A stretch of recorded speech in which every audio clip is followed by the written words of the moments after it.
I vam pensar que havíem de trobar un mitjà que fos proper, no? Amb elles i que fos fàcilment accessible, no? Llavors, en el seu moment vam decidir crear aquest web, que a l'inici era preinfant.org, no? I que doncs, amb els anys ha anat evolucionant i ara doncs, des de fa un parell d'anys l'hem transformat en marejove.cat i és un web que realment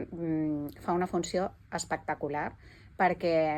a més de ser un web informatiu en el que realment hi ha continguts de moltíssima qualitat, en tot el que fa referència a la maternitat i a la criança, és un web que va vinculat també amb un telèfon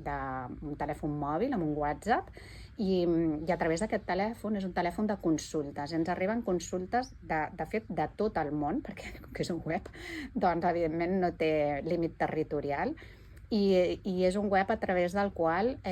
doncs, qualsevol persona interessada que tingui qualsevol dubte al voltant de la maternitat i la criança ens pot fer arribar les seves consultes, ens arriben consultes de professionals, però sobretot fa una funció molt important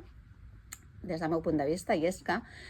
totes aquestes dones que arriben i no tenen cap coneixement dels recursos, posen a internet, i més la gent jove, no? Que utilitza tantíssim, no? Les xarxes, doncs posen a internet i com que estem molt ben ubicades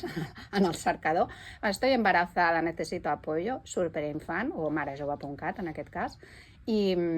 ens consulten i ens demanen suport a través d'aquest cercador, no? I la veritat és que, bueno, crec